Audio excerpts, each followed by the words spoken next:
Hello बच्चों, आज का जो टॉपिक है वो है डीएनए फिंगरप्रिंटिंग। जो यूनिट 8 का जो बायोटेक्नोलॉजी का टॉपिक है। डीएनए फिंगरप्रिंटिंग को जो डिस्कवर करने का जो क्रेडिट जाता है वो एलेक्स जेफरी को जाता है। एक्चुअली क्या है कि इस इन्होंने जो फ्रांसिस गाल्टन ने जो की ही मेथड को आगे बढ़ाया था। उन्होंने बताया था कि किस प्रकार से कि जो जितने भी ह्यूमंस होते हैं उनके 99.9% जो डीएनए जो होता है वो सिमिलर ही होता है, उनका जो सीक्वेंस है वो सेम होगा। बट जो 0.1% जो आता है वो सभी में डिफरेंट होता है। और ये जो 0.1% जो आपको नजर आ रहा है वो नॉन कोडिंग पार्ट होता है, नॉन कोडिंग पार्ट है। यानी जिसे हम सैटेलाइट डीएनए भी कहते हैं, सैटेलाइट डीएनए भी कहेंगे, या जिसे हम वीएनटीआर भी कहते हैं, variable number of tandem repeat जिसको नाम से हम जानते हैं। ये एक्चुअली क्या होता है, नॉन कोडिंग पार्ट होता है, लगातार क्या करता है, या ये कहोगे जिसे हम इंट्रोन पार्ट के नाम से भी जानते हैं। ये वैसा का वैसा जो है जनरेशन टू जनरेशन है वो आगे बढ़ता जाता है। और यही हम सभी को, जितने भी ह्यूमंस होते हैं उन सभी को एक दूसरे से यही कहूँ कि एक डिफरेंट आइडेंटिटी जो है प्रोवाइड कराती है। और इसी कारण से इस जो है आप देखते हैं कि जो जितने भी फिंगरप्रिंट जो बनते हैं, ये जितने भी सैंपल लिए जाते हैं, उन सभी का जो है सभी ह्यूमंस का क्या होता है, एक डिफरेंट जो है फिल्म तैयार होती है। एक्चुअली ये जो डीएनए फिंगरप्रिंटिंग है ये ब्लोटिंग से रिलेटेड होती है। ब्लोटिंग आपने पढ़ी होगी। जो ब्लोटिंग जो होती है वो तीन टाइप की है। यहाँ पर आपने पहले भी पढ़ा है, एक तो सदर्न है, एक तो सदर्न आती है, एक नर्दर्न आती है, और एक आती है वेस्टर्न आती है। ये तीन जो है जो ब्लोटिंग है काम में ली जाती है। अब जो सदर्न जो ब्लोटिंग होती है उसमें आप देखते हैं कि डीएनए का जो है एनालिसिस किया जाता है। जबकि नदर्न ब्लोटिंग की बात करें उसमें आरएनए का एनालिसिस किया जाता है। जबकि वेस्टर्न जो ब्लोटिंग होती है उसमें प्रोटीन का एनालिसिस किया जाता है। यहाँ पर हम डीएनए का ही एनालिसिस करते हैं, इसलिए हम ये कह सकते हैं कि जो डीएनए फिंगरप्रिंटिंग है उसमें हम सदर्न ब्लोटिंग को ही यूज में लेते हैं। जो डीएनए फिंगरप्रिंटिंग है उसमें जो कई केसेस में इसका बहुत ही इंपॉर्टेंट रोल है। जैसे कि आप देखते हैं कि जो पेरेंटल जो केसेस आते हैं, यानी ये कहे कि जो माता पिता के जो अधिकार जो संबंधी जो बच्चों पे जो दिखाते हैं कि या ये उनको आइडेंटिटी बताने के लिए, या जो कई रेप केसेस होते हैं, मर्डर जो केस होते हैं, जो उनमें एक एग्जैक्ट जो एविडेंस के रूप में है वो डीएनए फिंगरप्रिंटिंग है, वो एक सही तरीके से सही आकलन जो देती है, सही तरीके से उसका इवोल्यूशन करने में हेल्प करती है। अब जैसे कि मैं एक एग्जांपल के तौर पे अगर बताऊं कि यहाँ पर आप देखते हैं कि कोई जैसे किसी का मर्डर हो गया है, तो वहाँ पर कोई एविडेंस के तौर पर अगर देखें तो जैसे कोई हेयर है या उसका कोई सीमन पार्ट है या कोई ब्लड सैंपल है, ठीक है, तो वो कोई भी अगर सैंपल लिया जाता है तो फोरेंसिक वाले उनको कलेक्ट करते हैं, ठीक है। और उनके कलेक्शन के बाद में जो है उसका जो वही प्रोसेस जो डीएनए सदर्न ब्लोटिंग की जाएगी, और जो सस्पेक्टेड जो पर्सन है उसकी भी सदर्न ब्लोटिंग की जाएगी। और जिसके बाद में जो फिल्म तैयार होती है उनको जो मैच करवाया जाएगा, उसके मैच करवाने के बाद में जो यानी ये कहूँ कि मोस्टली देखा जाता है 60% अगर मैच कर जाता है तो वो एग्जैक्टली यही माना जाता है कि वही जो है सस्पेक्ट जो है वही जो अपराधी है, ठीक है, वही उसी का जो प्रूव हो जाता है।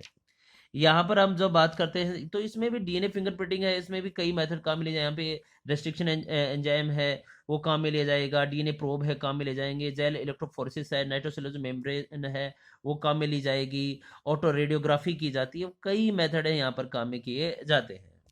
अब एक एक करके हम इसके बारे में देखते हैं। जैसे सबसे पहले क्या होगा कि यहाँ पर आपने जो सैंपल लिया है, कोई भी जो हेयर है या कोई भी सेल लिया है, उसमें से आपको क्या करना है कि जो है डीएनए को है सेपरेट करना है। यानी आपने उससे क्या निकाल लिया, डीएनए है वो सैंपल निकाल लिए हैं, जो सारे के सारे हैं वो डीएनए सैंपल निकाल लिए हैं। अब उन डीएनए को जो है उन जो डीएनए आपने सेपरेट किए उनसे प्रोटीन जो है हिस्टोन प्रोटीन को आइसोलेट करेंगे। उसके बाद में जो नेक्स्ट स्टेप जो आएगी, इसमें रेस्ट्रिक्शन एंडोन्यूक्लियर जो एंजाइम होते हैं उनके थ्रू उनको क्या किया जाता है, क्लीव किया जाता है या डाइजेस्ट किया जाता है, उनके छोटे छोटे जो है सेगमेंट हैं वो तैयार कर लिए जाते हैं। ये जो है डीएनए सेगमेंट है वो तैयार कर लिए गए हैं। अब देखिए आगे बढ़ते हैं। जब डीएनए सेगमेंट तैयार कर ले तो जितने भी जो डीएनए सेगमेंट जो तैयार हुए हैं रेस्ट्रिक्शन एंडोन्यूक्लियर एंजाइम से, ठीक है, वो सभी इक्वल शेप में नहीं, उनकी इक्वल साइज नहीं होती है। उनको एक सीक्वेंस में अरेंज करने के लिए जो अगला जो मेथड काम में लिया जाता है वो होता है इसमें जेल इलेक्ट्रोफोरेसिस किया जाता है। जेल इलेक्ट्रोफोरेसिस का काम ही ये है कि जो डिफरेंट साइज के जो डीएनए सेगमेंट होते हैं उनको सेपरेट करें, या ये कहूँ कि उनको एक स्पेसिफिक सीक्वेंस में अरेंज करने का काम होता है। तो इसमें आपने देखा होगा कि ये एगारेज जो जेल है वो ली जाती है इसमें, ठीक है, और इसको इलेक्ट्रोड से क्या किया जाता है, ऐड कर दिया जाता है। यहाँ देखिए आप, जैसे कि ये है, ये इसका कैथोड है, ये इसका क्या है, एनोड है, या ये कहें इस प्रकार से है, ये इसका क्या हो गया, कैथोड है, ये इसका एनोड है। अब इस पे जो डिफरेंट साइज के जो डीएनए सेगमेंट्स उनको क्या किया जाता है, रख दिया जाता है। अब क्या होगा कि आपको पता है कि जो डीएनए पे जो चार्ज होता है वो नेगेटिव होता है, और आप देखते हैं कि जो नेगेटिव है वो हमेशा किस ओर, पॉजिटिव की ओर मूव करेगी, यानी वो किसके, एनोड की ओर मूव करेगी। जब इसमें इलेक्ट्रिसिटी फ्लो की जाती है तो जो स्मॉल सेगमेंट है डीएनए की वो तो आगे बढ़ेंगे क्योंकि लाइट वेट के होते हैं, उनका मॉलिक्यूलर वेट कम है, और जो बड़े जो डीएनए सेगमेंट हैं वो पीछे रह जाएंगे। इस प्रकार से आप देखेंगे कि ये बड़े जो सेगमेंट है वो तो पीछे रह जाएंगे, और जबकि जो छोटे सेगमेंट हैं वो आगे आ जाएंगे, ठीक है। अब इनको हम देखेंगे कैसे, फिर इसके बाद में हम इथिडियम ब्रोमाइड का जो सॉल्यूशन है वो डालेंगे, और फिर इसे जो है यूवी रेज से जब एक्सपोज करेंगे तो आपको इस प्रकार से जो है फिल्म नजर आ जाएगी, और ये आप देख लेंगे। फिर इसमें एक पर्टिकुलर साइज का जो है डीएनए सेगमेंट है वो लिया जाएगा, निकाल लेते हैं उसको, और उसके बाद में इस जो डबल स्ट्रैंड जो डीएनए होता है इसका डीनेचुरेशन किया जाएगा, डीनेचुरेशन किया जाएगा। डीनेचुरेशन से क्या होगा कि जो डबल स्ट्रैंड जो डीएनए था उसको सिंगल स्ट्रैंड डीएनए में चेंज कर लिया जाएगा, ठीक है, ये हो चुका है। उसके बाद में जो नेक्स्ट जो स्टेप जो अपनी आती है उसमें अपन क्या करेंगे, ये जो आपने जो डीएनए जो सेगमेंट लिया है, सिंगल स्ट्रैंड डीएनए है, इसको नाइट्रोसेलुलोज मेम्ब्रेन पर ट्रांसफर करेंगे। जो यहाँ पर आप जैसे जैसे यहाँ पर फिल्टर पेपर लगा रहता है और उसके ऊपर ही जो है, जो आपने जो सिंगल स्ट्रैंड डीएनए रख दिया है, और ये नाइट्रोसेलुलोज मेम्ब्रेन पे इसको फिक्स कर दिया जाता है। इसको थोड़ा वेट भी डालते हैं इसके ऊपर, ठीक है, ताकि इसके ऊपर फिक्स हो जाए, ठीक है।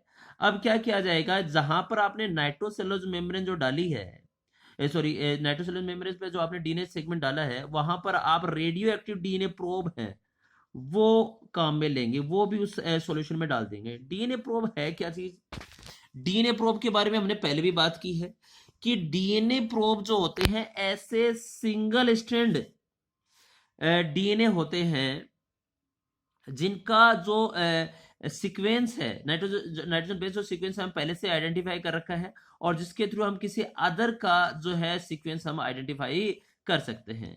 तो यानी आप देख रहे हैं कि इसमें बहुत ज्यादा डीएनए जो रेडियोएक्टिव जो है हमने डाल दिए हैं, डीएनए प्रोब डाल दिए हैं। अब ये जो डीएनए प्रोब है ये भी सिंगल स्ट्रैंड होता है, ये जो आपने जो डीएनए यहाँ पे नाइट्रोसेलुलोज मेम्ब्रेन पर है वो भी क्या है, सिंगल स्ट्रैंड है। तो ये आपस में हाइब्रिडाइजेशन करेंगे, और वो कौन करेंगे, जो इसका क्या होगा, कॉम्प्लीमेंट्री होगा। यानी आप एक बात समझ जाइए कि मान लो आपने जो डीएनए जो रख रखा है इसमें नाइट्रोजन, उसका सीक्वेंस हमें ज्ञात करना है, और हमने जो डीएनए प्रोब है वो डाला है, उसका सीक्वेंस है A T S C और G है। तो सीधी सी बात है ये किससे जुड़ेगा, ये यानी कहने का मतलब अगर इस नाइट्रोसेलुलोज मेम्ब्रेन पर जो मौजूद जो डीएनए है उस पर अगर सीक्वेंस होगा, यानी T है, A है, G है और C है, तो ही इसके साथ ये हाइब्रिडाइजेशन करेगा, यानी इसके साथ हाइब्रिड बनाएगा, यानी इसके साथ जुड़ेगा, ठीक है। तो वही है, तो इसका कॉम्प्लीमेंट्री जो डीएनए प्रोब है वही इसके साथ हाइब्रिडाइजेशन करेगा, यानी यहां पर जो एक्टिविटी होगी उसे बोलते हैं हाइब्रिडाइजेशन की एक्टिविटी हो जाती है, ठीक है, यानी हाइब्रिड बन गया है। अब बाकी की जो डीएनए प्रोब है जो इसके साथ नहीं जुड़ी, या ये कहूं कि जो इसके कॉम्प्लीमेंट्री नहीं है, उनकी बाद में क्या किया, वॉशिंग की जाती है, यानी वॉशिंग के थ्रू उसको क्या किया जाता है, रिमूव कर दिया जाता है। अब जो हाइब्रिड जो बना है, जो हाइब्रिड डीएनए है, उसको जो है यहां पर आप क्या करेंगे, ऑटो रेडियोग्राफी करेंगे, ऑटो रेडियोग्राफी की जाएगी।